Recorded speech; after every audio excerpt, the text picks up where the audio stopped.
to another edition of Cheers to Careers. I'm Steve Ridinghouse, the Career Outreach Coordinator at the School of Journalism and Mass Communications at KU. Hello and welcome to another edition of Cheers to Careers. I'm Steve Ridinghouse, the Career Outreach Coordinator for the School of Journalism and Mass Communications. Today we are joined by Courtney Haller, Executive Director of Marketing and Communications at Baker University. Welcome, Courtney. Thank you. Welcome. And if my math's right, I think you're approaching your 1-year anniversary at Baker. How has that first year gone? So it almost feels like a coach talking about it's a rebuilding year. So that's what it feels like, getting into the marketing team there and figuring out what our strengths are, areas of opportunity, and then kind of going from there and setting strategy. So good. So I usually ask, what a typical day is like. You probably don't have a typical day. So what is like a typical week, month? I bet you're doing something different every day. Yeah, a lot of meetings with different people on campus, and that's to hear their stories. And then I think of it as a puzzle. I figure out which stories would appeal to which audiences for whether it's students, parents, just general public, and kind of put those pieces together. So it's also working with my team to make sure the wheels are still going and that we're producing marketing assets that people need. So you're right, it's not the same every week, but lots of meetings right now. And you talk about story, and I love your LinkedIn profile. It's one of the best. I've seen you've really emphasized being a storyteller. I mean, how important is that just really in any industry? It is a skill that translates to any industry. It's not just journalism, it's not marketing, it's all over. And storytelling has always been a part of me. And now as a professional, it's translated from my broadcast career to my marketing career now, and then also into my personal life. Storytelling connects people, and it gives people common ground, and that's so important. Now, growing up, were you known as a storyteller? I mean, I've heard stories of broadcasting students, having that microphone, interviewing family members. Was that you or not? Interesting. Not necessarily interviewing family members. I was putting on shows. I wanted to be an actor at first, or an actress, and then I realized that wasn't really going to work out. And I was introduced to journalism in high school, and I just fell in love with that aspect of it. But yes, I've always been a storyteller in some aspect.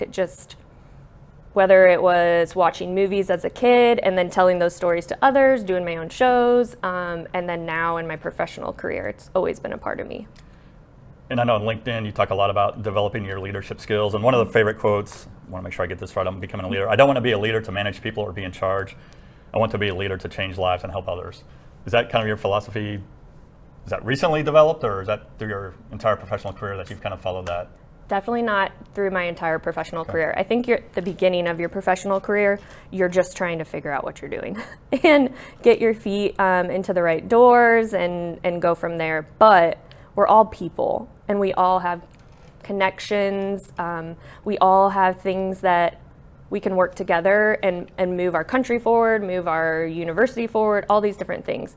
And I learned, specifically while getting my master's degree in strategic communication and leadership, how important influence is over just managing people. So that really stuck out to me, and it's something that I try to use for good, for good things. No, well said. And I know before you got into marketing communications in higher ed, you did have a TV career. Was it all at KMBC? I know you had an internship, I think, at Fox 4, Mm-hmm. and then you're 3-4 years at KMBC, and I think it's assignment editor, producer. What was that experience like? It was crazy. If you look at the typical trajectory of a broadcast journalist, they start off in really smaller markets. Sure. That's not what happened. I had connections through people here at KU and through the sorority that I was part of, and was able to connect with the executive producer there at the time. There was a job for a producer opening, and I sent her my resume, and then I sent her the scripts and my show rundown for my show at KUJH. And then she told me, I don't have anything right now for you, but I want you to keep in touch with me every week. So I'd send her an email, and then eventually, 6 months later, an assignment editor position opened up, and she said, hey, it's not what you wanted, but it's a foot in the door, and then I can help you become the producer that I know you're meant to be. So I started as assignment editor part-time I launched the 9 p.m. newscast there on the sister station, which is KCWE. It was all up to my discretion. So planning the sets, planning the graphics, all of it. And we did a ESPN type sports ticker at the bottom so people would know what was next. Then I moved to the 6 p.m. newscast for the last year that I was there. How intense was it, that 9 p.m.? I mean, it sounds like you kind of took control of that project. I mean, was that pretty intense to do something new like that? I remember thinking, are they sure they want to give this to me? I'm like 23. But it's just confidence. And I realized, no, I've been working really, really hard at this. I had been producing some of the weekend shows, and I looked at it as an opportunity. And what they were saying is, since this is on KCWE and it skews to a younger demographic, this is perfect for you. And I got paired with the best anchor there is, which is Kelly Eckerman, and still a dear friend of mine. And we worked together along with our director to really make it our own. So yes, it was really scary. It was really intense. Breaking news is definitely different when it's your own show versus you're helping someone with breaking news. So all a learning experience that taught me wonderful lessons that I still think about today. Now, when you were in broadcasting, after you graduated from KU in 2009, were you thinking, I'm going to be broadcasting for the rest of my life? I mean, did you have that dream job kind of in mind, or were you just kind of see how things were going? My dream job was anchoring. Okay. And while at KUJH, I realized that was not my strong suit. There's a blooper on YouTube somewhere. It wasn't good. Like, reading off a script is fine. Ad-lib, horrible. But then I got to learn the producing side. So while I was interning at Fox 4, I got to see production versus reporting. So part of the time I would be with the reporters, part of the time with the producing team, and that's where I really thrived. Maybe it's the control freak in me, or maybe it's just figuring out the flow of a newscast, different things like that. It really spoke to me. So I thought for sure my career would be producing, and I wanted an Emmy Award, just like all my colleagues had. So that's where I thought I would be for a long time. You talked about KUJH, and you said you learned you didn't want to be an anchor. What did you develop skill-wise at KUJH that you found helpful? Oh my gosh, so much.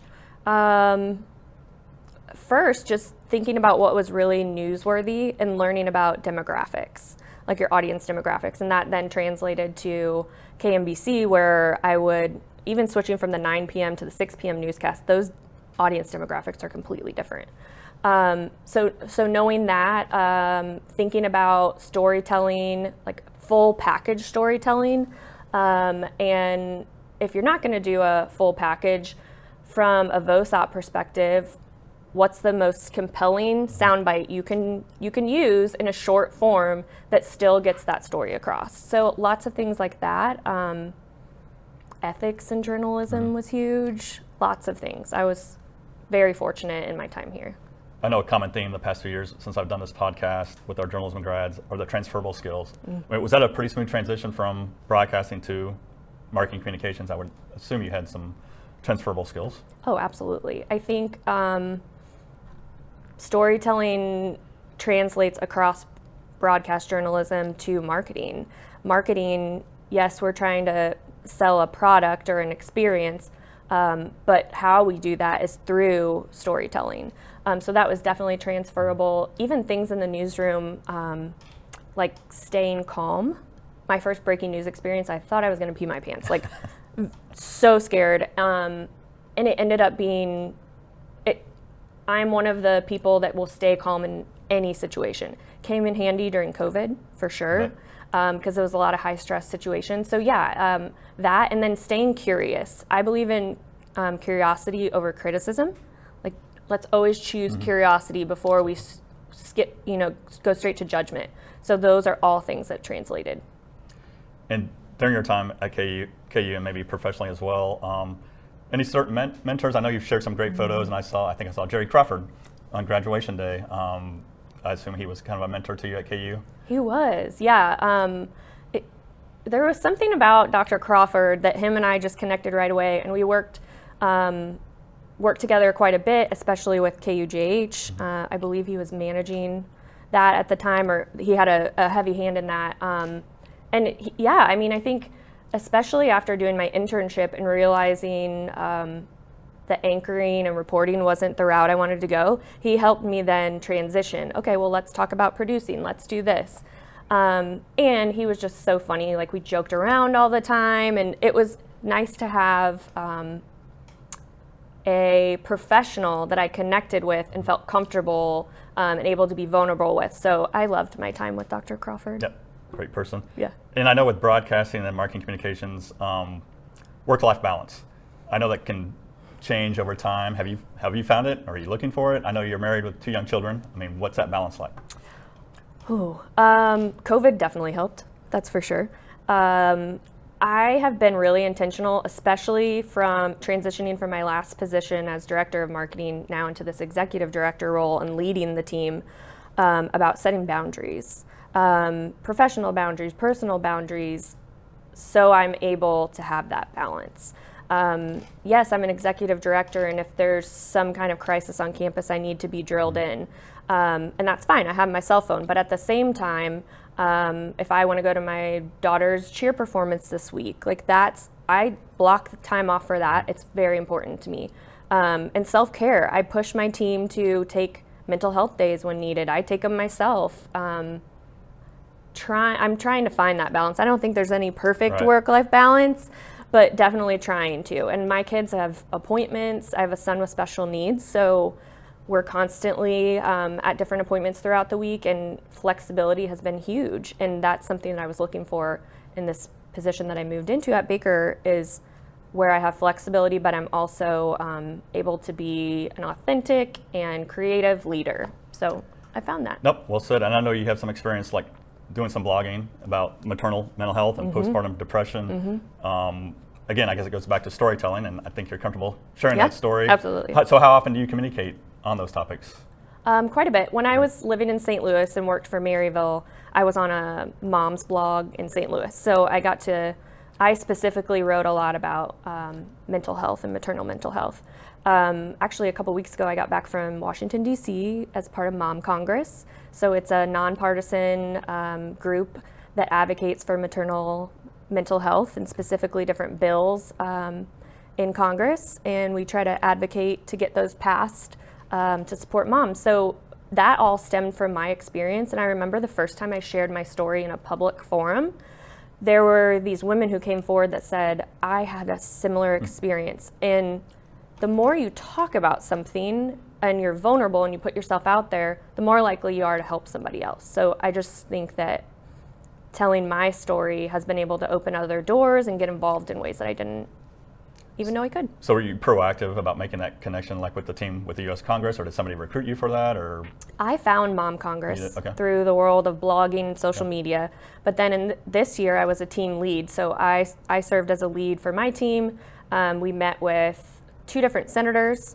The Kansas Senator Marshall was ours, and then there was one from Indiana. So we met with their teams, did bill trainings, all sorts of things so we could advocate for better maternal mental health. So how big is your Mom Congress team?